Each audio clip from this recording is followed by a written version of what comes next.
गुरु रूप साध संगत जी, वाहिगुरू जी का खालसा, वाहिगुरू जी की फतेह। अज का विषा मानक बिन बूझे बिरथा आया, भाग पहला।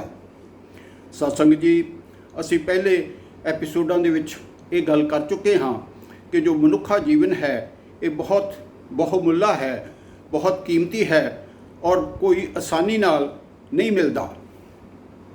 इसके उपर गुरबाणी का फरमान इस तरह है, कई जन्म पे कीट पतंगा, कई जन्म गजमीन करंगा, कई जन्म पंखी सर्प होयो, कई जन्म हैवर बिरख जोयो, मिल जगदीश मिलन की बरिया, चिरन काल ए दे संजरिया। सो साध संगत जी, ये हुण कोई भी शक नहीं रह जाता कि जो इंसानियत जीवन है ये बहुत कीमती है। और इत्थे गुरबाणी इंसान नूं समझा रही है कि हे मनुख, तू इस दुनिया के विच आके की अपना जीवन का जो मनोरथ है उसनूं पहचानिया है कि नहीं पहचानिया। कि इस तरह ये तो नहीं है कि फजूल दे विच अपनी जिंदगी बर्बाद करी जा रहा है। सो साध संगत जी, दुनिया दे विच अलग अलग जो मत हैं उन्होंने अपनी जिंदगी का मकसद अलग अलग रखा होया है। जिस तरह के एक मत है जो सिर्फ विकास दे विच ही यकीन रखता है, वो कहते हैं कि अगर विकास है तो जिंदगी का मनोरथ जो है वो पूरा हो गया। ये विच कोई शक नहीं है कि जिन्हां देशों ने, जिन्हां मुल्कों ने अपना एम विकास रखा है उन्होंने जिंदगी दे विच विकास दे विच बहुत तरक्की की है और बहुत अमीर हो गए हैं, बहुत संपन्न हो गए हैं। जिस तरह के USA, स्विट्जरलैंड और होर भी दुनिया दे विच बहुत सारिया कंट्रीज़ हैं जो कि बहुत संपन्न हैं। इसकी एक जिउंदी जागदी उदाहरण साध संगत जी असी वेखी है कि जदों USA दीयां फौजां अफगानिस्तान तो वापस गई सन तां पता नहीं कितने बिलियन डॉलर्स का जंगी समान एवें ही अफगानिस्तान दे विच छड्ड के चले गए सन, जिस दे विच हवाई जहाज़, हैलीकॉप्टर, मिसाइल्स, बख्तरबंद गड्डियाँ, टैंक्स और होर बहुत सारे हथियार यानी कि LMG, MMG और बहुत कीमती टेंटेज एटसेट्रा। हालांकि USA की फोर्स ने जान तो पहला कोशिश की सी कि बहुत सारे हथियारों नूं नकारा कर दिता जाए, पर फिर भी अफगानिस्तान की फौज नूं जां तालिबानां नूं बहुत सारा समान फ्री दे विच मिल गया। सो साध संगत जी, ये दर्शाता है कि USA कितना संपन्न कंट्री है। और साध संगत जी, हुण इसका आपां दूसरा एस्पैक्ट भी देखते हाँ कि अमीर होने दे होर की बुराइयां हैं या फायदे हैं। साध संगत जी, USA दे विच एक रिपोर्ट के मुताबिक बहुत सारिया स्टेटां दे विच मर्द होए या इस्त्री होए तकरीबन उन्होंने 4 डाइवोर्स होए होंदे हैं। 4 डाइवोर्स का मतलब है कि जिंदगी जो है वो हैल बन गई। सारी उम्र लड़ते रहो, झगड़ते रहो, लड़ते रहो, झगड़ते रहो और उन्होंने जो बच्चे हैं वो भी बर्बाद हो जाते हैं। इस तो अलावा साध संगत जी, अज के टाइम ते दुनिया दे विच सब तो वध जो मानसिक रोगी हैं वो भी USA दे विच ही पाए जाते हैं। होर बहुत सारिया बुराइयां हैं जिन्हां दी सारी डिटेल दे विच टाइम नूं मद्दे नज़र रखते हुए नहीं जा सकते। उदाहरण के तौर पे उन्हां दे जो बच्चे हैं, अगर किसी दी बच्ची 40 साल की या 45 साल की हो गई है और अगर मापे उन्हां दी शादी की गल करते हैं तो बच्चों का जवाब होंदा है कि this is my private matter, don't interfere in our private affairs. So the children do not listen to the parents and there are so many other problems. और इसका दूसरा एस्पैक्ट ये भी है साध संगत जी कि गुरसिੱਖੀ ਦੇ ਵਿੱਚ गुरमत गाड़ी राह ਦੇ ਵਿੱਚ ਜਦੋਂ ਚਮਕੌਰ ਦਾ युद्ध सी उस टाइम एक पासे गुरु गोबिंद सिंह जी, उन्होंने 2 साहिबजादे और उन्होंने केवल 40 सिंह ਔਰ ਉਹਨਾਂ ਦਾ ਮੁਕਾਬਲਾ ਲੱਖਾਂ ਦੀਆਂ ਫੌਜਾਂ ਦੇ ਨਾਲ ਸੀ। ਸਾਧ ਸੰਗਤ ਜੀ, ਇਹ ਲੱਖਾਂ ਦੀ ਫੌਜ ਸਿਰਫ ਕਹਿਣ ਵਾਸਤੇ ਨਹੀਂ ਹੈ, ਇਹ ਐਕਚੁਅਲ ਦੇ ਵਿੱਚ ਹੈ। ਕਿਉਂਕਿ ਔਰੰਗਜ਼ੇਬ ਦੀ ਫੌਜ ਦਿੱਲੀ ਤੋਂ ਲੈ ਕੇ ਲਾਹੌਰ ਤੱਕ ਦੀ ਸਾਰੀ ਫੌਜ, ਯਾਨੀ ਕਿ ਨਾਰਥ ਇੰਡੀਆ ਦੀਆਂ ਸਾਰੀਆਂ ਫੌਜਾਂ ਔਰ ਪਹਾੜੀ ਰਾਜਾਂ ਦੀਆਂ ਸਾਰੀਆਂ ਫੌਜਾਂ ਇਕੱਠੀਆਂ ਸਨ, ਜਿਨ੍ਹਾਂ ਦੀ ਗਿਣਤੀ ਕਈ ਲੱਖ ਬਣਦੀ ਹੈ। ਸੋ ਉਹਨਾਂ ਹਾਲਾਤਾਂ ਦੇ ਵਿੱਚ ਵੀ ਕਦੇ ਵੀ ਕੋਈ ਸਿੱਖ ਨਾ ਤੇ ਡਿਪਰੈਸ਼ਨ ਦੇ ਵਿੱਚ ਗਿਆ ਅਤੇ ਨਾ ਹੀ ਕਿਸੇ ਨੂੰ ਮਾਨਸਿਕ ਰੋਗ ਹੋਇਆ। ਜੋ ਚਮਕੌਰ ਦਾ ਯੁੱਧ ਸੀ ਉਹ 8 ਪੋਹ ਨੂੰ ਹੋਇਆ ਸੀ। ਸ਼ਾਮ ਤੱਕ ਗੁਰੂ ਸਾਹਿਬ ਦੇ ਦੋਨੋਂ ਸਾਹਿਬਜ਼ਾਦੇ ਔਰ 35 ਸਿੰਘ ਸ਼ਹੀਦ ਹੋ ਗਏ। ਤੋਂ ਬਚੇ ਕੇਵਲ ਗੁਰੂ ਗੋਬਿੰਦ ਸਿੰਘ ਜੀ ਔਰ ਉਹਨਾਂ ਦੇ ਨਾਲ 5 ਸਿੰਘ। ਇਸ ਹਾਲਤ ਦੇ ਵਿੱਚ ਵੀ ਸਾਧ ਸੰਗਤ ਜੀ, ਉਹਨਾਂ ਕੋਲ ਕੋਈ ਵੀ ਰਿਸੋਰਸਿਸ ਨਹੀਂ ਸਨ, ਇੱਥੋਂ ਤੱਕ ਕਿ ਪੀਣ ਵਾਲਾ ਪਾਣੀ ਵੀ ਖਤਮ ਹੋ ਗਿਆ ਸੀ। ਤੋਂ ਇਸ ਹਾਲਤ ਦੇ ਵਿੱਚ ਵੀ ਉਹਨਾਂ ਦੇ ਵਿੱਚੋਂ ਕੋਈ ਵੀ ਨਾ ਤੇ ਡਿਪਰੈਸ਼ਨ ਦੇ ਵਿੱਚ ਗਿਆ ਅਤੇ ਨਾ ਕੋਈ ਮਾਨਸਿਕ ਰੋਗੀ ਬਣਿਆ। ਸਾਧ ਸੰਗਤ ਜੀ, ਸਿੱਖ ਇਤਿਹਾਸ ਦੇ ਵਿੱਚ ਇੱਕ ਟਾਈਮ ਐਸਾ ਵੀ ਆਇਆ ਜੋ ਕਿ ਬਹੁਤ ਜ਼ਿਆਦਾ ਕਠਿਨ ਟਾਈਮ ਸੀ। ਸਿੱਖਾਂ ਦੀਆਂ ਜੋ ਘਰ-ਬਾਰ ਸਨ ਉਹ ਘੋੜਿਆਂ ਦੀਆਂ ਪਿੱਠਾਂ ਹੁੰਦੀਆਂ ਸਨ, ਯਾਨੀ ਕਿ ਜੰਗਲਾਂ ਦੇ ਵਿੱਚ ਜਾ ਕੇ ਉਹ ਰਹਿੰਦੇ ਸਨ ਔਰ ਆਰਥਿਕ ਤੌਰ ਤੇ ਇਤਨੇ ਜ਼ਿਆਦਾ ਕਮਜ਼ੋਰ ਹੋ ਚੁੱਕੇ ਸਨ ਕਿ ਕਈ ਵਾਰ 2-2 ਦਿਨ ਖਾਣਾ ਵੀ ਖਾਣ ਨੂੰ ਨਹੀਂ ਮਿਲਦਾ ਸੀ। ਔਰ ਇਸ ਹਾਲਤ ਦੇ ਵਿੱਚ ਵੀ ਕਦੇ ਵੀ ਕੋਈ ਸਿੰਘ ਨਾ ਤੇ ਡਿਪਰੈਸ਼ਨ ਦੇ ਵਿੱਚ ਗਿਆ ਔਰ ਨਾ ਹੀ ਕਦੇ ਕੋਈ ਮੈਂਟਲ ਰੋਗੀ ਹੋਇਆ। ਸੋ ਸਾਧ ਸੰਗਤ ਜੀ, ਇਹ ਵੀ ਜੀਵਨ ਦਾ ਇੱਕ ਤਰੀਕਾ ਹੈ। ਹੁਣ ਇੱਕ ਦੂਸਰਾ ਮਤ ਹੈ ਜੋ ਜਿਨ੍ਹਾਂ ਨੂੰ ਅਸੀਂ ਨਾਸਤਿਕ ਕਹਿ ਸਕਦੇ ਹਾਂ। ਉਹਨਾਂ ਦਾ ਸੋਚਣੀ ਇਹ ਹੈ ਕਿ ਜ਼ਿੰਦਗੀ ਦਾ ਜੋ ਮਕਸਦ ਹੈ, ਖਾਓ ਪੀਓ ਸੌਂ ਐਸ਼ ਕਰੋ। ਸਾਧ ਸੰਗਤ ਜੀ, ਗੁਰਬਾਣੀ ਇਸ ਨੂੰ ਇਸ ਤਰ੍ਹਾਂ ਲੈਂਦੀ ਹੈ ਕਿ ਇਹ ਲੋਕ ਆਪਣੇ ਮਾਨਸਿਕ ਤਲ ਤੇ ਨਹੀਂ ਜਿਉ ਰਹੇ, ਬਲਕਿ ਸਰੀਰਕ ਤਲ ਦੇ ਉੱਤੇ ਜਿਉ ਰਹੇ ਹਨ। ਕਿਉਂਕਿ ਪਸ਼ੂਆਂ ਦਾ ਵੀ ਇਹੀ ਮਕਸਦ ਹੈ, ਖਾਣਾ ਪੀਣਾ ਸੌਣਾ ਔਰ ਖੁਸ਼ ਰਹਿਣਾ। ਤੋ ਇਸ ਕਰਕੇ ਇਹਨਾਂ ਨੂੰ ਗੁਰਬਾਣੀ, ਗੁਸਤਾਖੀ ਮਾਫ ਕਰਨਾ, ਮੈਂ ਸਿਰਫ ਗੁਰਬਾਣੀ ਨੂੰ ਹੀ ਕੋਟ ਕਰ ਰਿਹਾ ਹਾਂ। ਗੁਰਬਾਣੀ ਇਹਨਾਂ ਲੋਕਾਂ ਨੂੰ ਪਸ਼ੂਆਂ ਦੇ ਨਾਲ ਤਰਜੀਹ ਦਿੰਦੀ ਹੈ। ਇਸ ਦਾ ਖੁਲਾਸਾ ਅਸੀਂ ਅੱਗੇ ਵੀ ਕਰਾਂਗੇ। ਸਾਧ ਸੰਗਤ ਜੀ, ਇੱਕ ਤੀਸਰਾ ਫਿਰਕਾ ਹੈ ਜੋ ਆਪਣੇ ਆਪ ਨੂੰ ਸਮਾਜਵਾਦੀ ਕਹਿੰਦੇ ਹਨ ਔਰ ਉਹਨਾਂ ਦਾ ਕਹਿਣਾ ਹੈ ਕਿ ਜ਼ਿੰਦਗੀ ਦੇ ਵਿੱਚ ਕੁੱਲੀ ਗੁੱਲੀ ਔਰ ਜੁੱਲੀ ਦੀ ਜ਼ਰੂਰਤ ਹੈ। ਸਾਧ ਸੰਗਤ ਜੀ, ਗੁਰਮਤਿ ਵੀ ਇਸ ਦੇ ਨਾਲ ਸਹਿਮਤ ਹੈ, ਕਿਉਂਕਿ ਕਿਸੇ ਵੀ ਇਨਸਾਨ ਨੂੰ ਕੁੱਲੀ ਗੁੱਲੀ ਔਰ ਜੁੱਲੀ ਦੀ ਜ਼ਰੂਰਤ ਹੈ। ਉਸ ਤੋਂ ਬਿਨਾਂ ਜੀਵਨ ਨਹੀਂ ਚੱਲਦਾ। ਇੱਥੇ ਹੀ ਬਸ ਨਹੀਂ, ਗੁਰਬਾਣੀ ਦੇ ਵਿੱਚ ਤਾਂ ਕਿਸੇ ਵੀ ਇਨਸਾਨ ਵਾਸਤੇ ਜ਼ਿੰਦਗੀ 'ਚ ਅੱਗੇ ਵਧਣਾ, ਤਰੱਕੀ ਕਰਨੀ, ਧਨ ਕਮਾਉਣਾ, ਇਹਨਾਂ ਚੀਜ਼ਾਂ ਦੇ ਉੱਤੇ ਕੋਈ ਰਿਸਟ੍ਰਿਕਸ਼ਨ ਨਹੀਂ ਹੈ, ਪ੍ਰੋਵਾਈਡਡ ਕਿ ਇਹ ਜੋ ਕੰਮ ਹਨ ਇਹ ਇਮਾਨਦਾਰੀ ਦੇ ਹੋਣੇ ਚਾਹੀਦੇ ਹਨ ਔਰ ਉਸ ਦੇ ਵਿੱਚ ਕੋਈ ਧੋਖਾਧੜੀ ਨਹੀਂ ਹੋਣੀ ਚਾਹੀਦੀ ਔਰ ਕੋਈ ਬੇਈਮਾਨਾ ਨਹੀਂ ਹੋਣਾ ਚਾਹੀਦਾ। ਸਾਧ ਸੰਗਤ ਜੀ, ਬਹੁਤ ਹੀ ਡਿਟੇਲ ਦੇ ਵਿੱਚ ਨਹੀਂ ਜਾ ਸਕਦੇ। ਇਸ ਦੀ ਮੈਂ ਇੱਕ ਐਗਜ਼ਾਮਪਲ ਡਾਕਟਰ ਮਨਮੋਹਨ ਸਿੰਘ ਦਾ ਵਜੋਂ ਦਿਆਂਗਾ।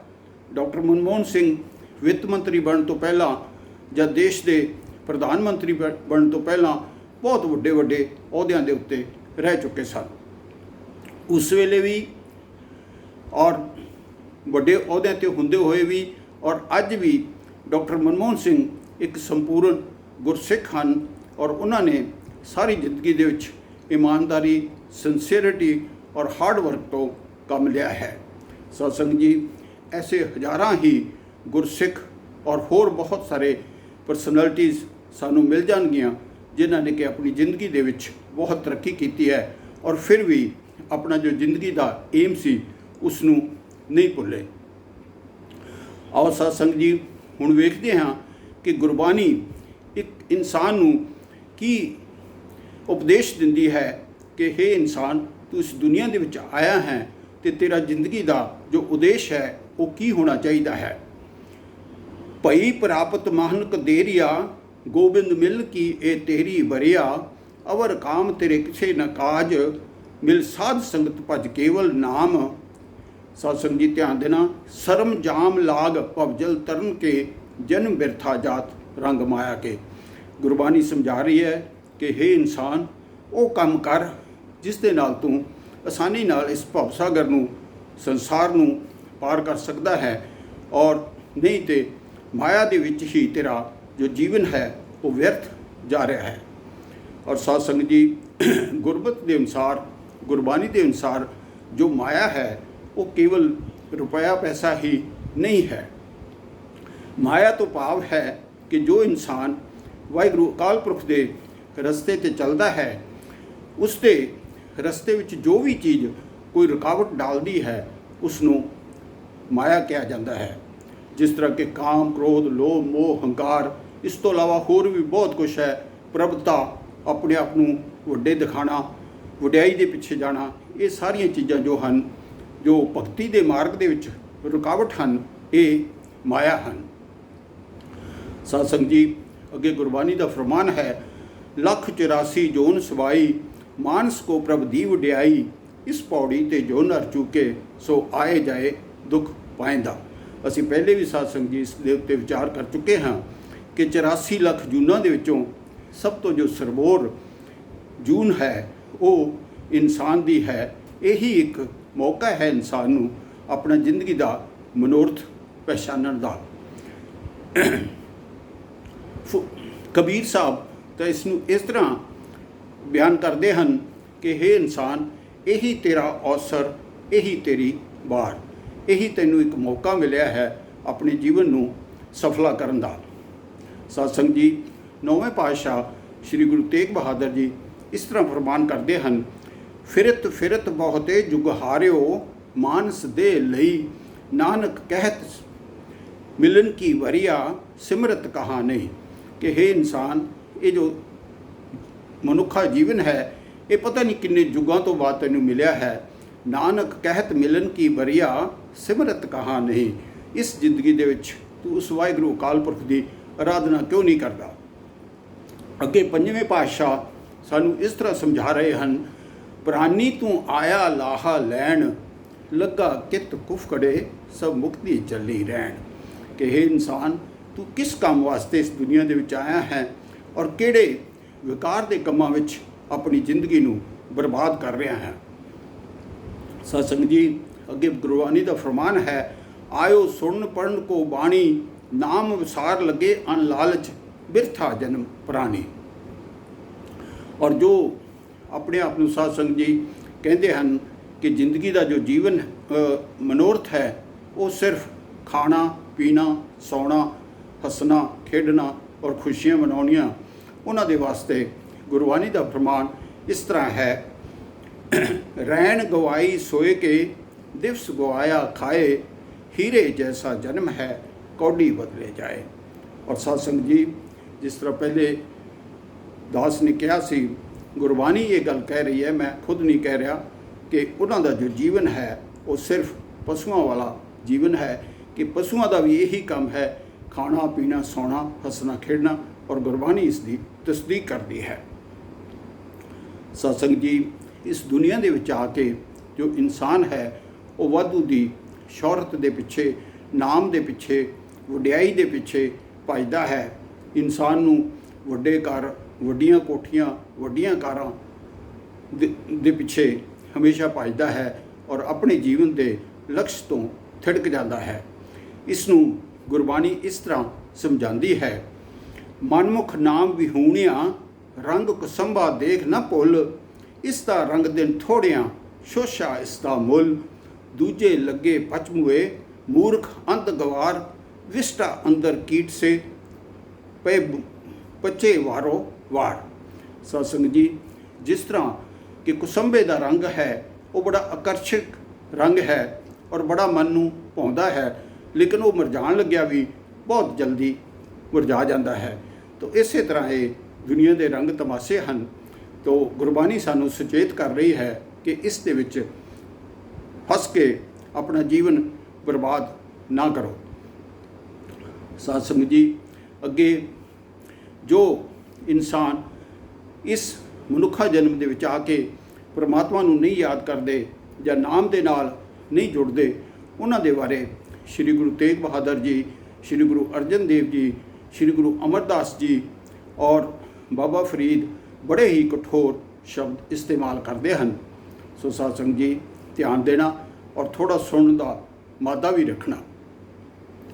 पंचम पातशाह श्री गुरु अर्जन देव जी फरमान करते हैं, दुर्लभ देह पाई वडभागी, नाम न जपे ते आत्म काती, मर न जाही जिन्ना बिसरत राम, नाम बिहूण जीवन कौन काम। सो साध संगत जी श्री गुरु अर्जन देव जी दस रहे हैं कि दुर्लभ देह यानी कि सब तो कीमती देह पाई है, और इस जीवन दे विच जो नाम नहीं जपते, वाहिगुरू अकाल पुरख दे नाल नहीं जुड़ते, वो इस तरह हैं कि जिस तरह कोई आत्मघात करना। मर ना जाही जिन्ना बिसरत राम, नाम बिहूण जीवन कौन काम। अगे साध संगत जी तीसरे पातशाह श्री गुरु अमरदास जी फरमान करते हैं, जिन्ना सतगुर पुरख न सेवियो, शब्द न कीतो विचार, ओए मानस जोन ना आखियन पशु टोर गवार। कितने सब सख्त शब्द श्री गुरु अमरदास जी वरत रहे हैं कि जिन्हों ने गुरु की सेवा नहीं की, नाम के नाल नहीं जुड़िया, उन्होंने इंसान कहने की की लोड़ है, वो तो पशु ढोर गवार। अगे साध संगत जी गुरबाणी का फरमान है, अत सुंदर कुलीन चतर, मुख ज्ञानी तनवंत, मृतक कहिए नानका, जे प्रीत नहीं भगवंत। कोई इंसान चाहे कितना भी सुंदर है, कितनी भी उच्ची कुल वाला है, कितना भी चतर है, अपने आप में बहुत सियाणा समझता है, मुख ज्ञानी कितना भी वड्डा पंडित है, स्कॉलर है और दुनिया का बहुत वड्डा धनाड़ है, उसनू गुरबाणी फरमान कहती है कि मृतक कहिए नानका, जे प्रीत नहीं भगवंत। अगर उसकी परमात्मा दे नाल प्रीत नहीं है, इन्हां सारियां चीज़ों का कुलीन मुख ज्ञानी धनवंत होने का कोई भी फायदा नहीं है। साध संगत जी साडे सिख धर्म दे विच परमात्मा नूं याद करन दी 2 टाइम का हदायत है, यानी कि असीं नित नाम नेम सुबह और शाम नूं करते हैं, जदों कि मुसलमानां दे विच अल्लाह नूं याद करन वास्ते 5 टाइम की हदायत है। और बाबा फरीद जी उन्हां मुसलमानां वास्ते जो 5 टाइम अल्लाह की इबादत नहीं करते, कितने सख्त शब्द इस्तेमाल कर रहे हैं।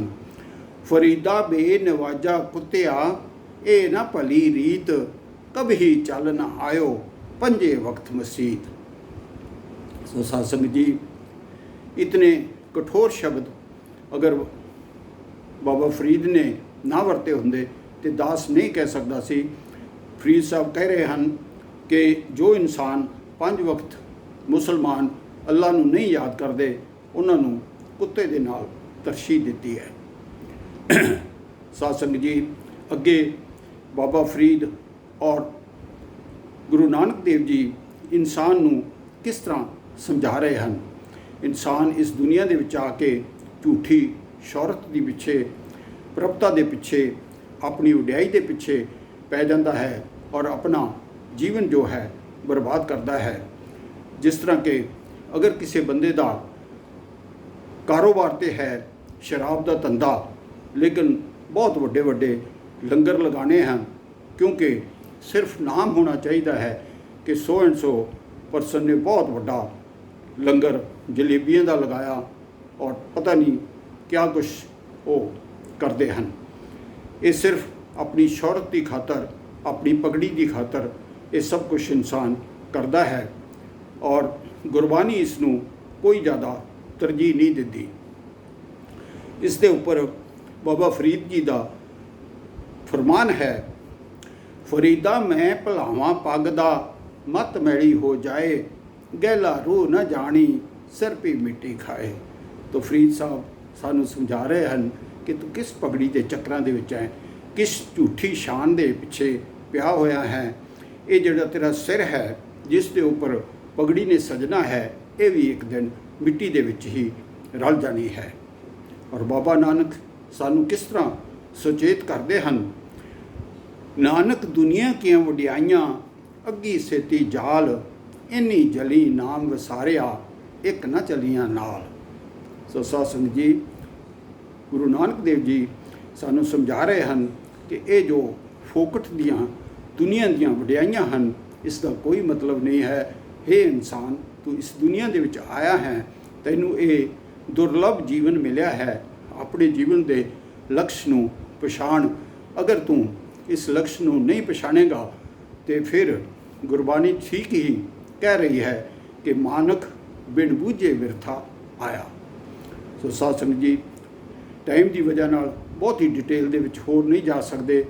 ਆਖਰ ਦੇ ਵਿੱਚ ਗੁਰਬਾਣੀ ਦਾ ਉਪਦੇਸ਼ ਹੈ, ਹਰ ਜਪਦਿਆਂ ਖਿੰਨ ਢਿੱਲ ਨਾ ਕੀਜੀ ਮੇਰੀ ਜਿੰਦੜੀਏ, ਮਤ ਕੇ ਜਾਪੇ ਸਾ ਆਵੇ ਕਿ ਨਾ ਆਵੇ ਰਾਮ।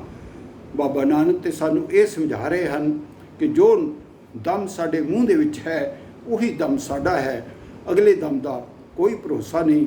ਇਹ ਇਨਸਾਨ, ਇਹ ਜੋ ਬੇਮੁੱਲਾ ਜੀਵਨ ਤੈਨੂੰ ਮਿਲਿਆ ਹੈ, ਉਸ ਨੂੰ ਬਰਬਾਦ ਨਾ ਕਰ। ਉਸ ਨੂੰ ਆਪਣੇ ਲਕਸ਼ ਦੇ ਨੂੰ ਪਛਾਣ। ਔਰ ਸਾਧ ਸੰਗਤ ਜੀ, ਜੋ ਥੋੜ੍ਹਾ ਜਿਹਾ ਗਿਆਨ ਦਾਸ ਨੇ ਗੁਰਬਾਣੀ ਤੋਂ ਪ੍ਰਾਪਤ ਕੀਤਾ ਹੈ ਕਿ ਅਲਟੀਮੇਟ ਜੋ ਇਨਸਾਨ ਦਾ ਏਮ ਹੈ, ਉਹ ਵਾਹਿਗੁਰੂ ਅਕਾਲ ਪੁਰਖ ਦੇ ਵਿੱਚ ਅਭੇਦ ਹੋਣਾ, ਬੂੰਦ ਦਾ ਸਮੁੰਦਰ ਦੇ ਵਿੱਚ ਮਿਲ ਜਾਣਾ। ਨਹੀਂ ਤੇ ਉਤਨੀ ਦੇਰ ਇਨਸਾਨ ਜੰਮਦਾ ਰਹੇਗਾ, ਮਰਦਾ ਰਹੇਗਾ, ਜੰਮਦਾ ਰਹੇਗਾ, ਮਰਦਾ ਰਹੇਗਾ। ਇਹੀ ਇੱਕ ਜ਼ਿੰਦਗੀ ਦਾ ਲਕਸ਼ ਹੈ ਜੋ ਸਾਨੂੰ ਸਾਰਿਆਂ ਨੂੰ ਪਛਾਣਨਾ ਚਾਹੀਦਾ ਹੈ। ਸੋ ਸਾਧ ਸੰਗਤ ਜੀ, ਟਾਈਮ ਨੂੰ ਮੱਦੇ ਨਜ਼ਰ ਰੱਖਦੇ ਹੋਏ ਅੱਜ ਵਾਸਤੇ ਇਤਨੀ ਹੀ ਸੇਵਾ ਪ੍ਰਵਾਨ ਕਰਨਾ। ਭੁੱਲ ਚੁੱਕ ਦੀ ਮਾफ़ੀ। ਵਾਹਿਗੁਰੂ ਜੀ ਕਾ ਖਾਲਸਾ, ਵਾਹਿਗੁਰੂ ਜੀ ਕੀ ਫਤਿਹ।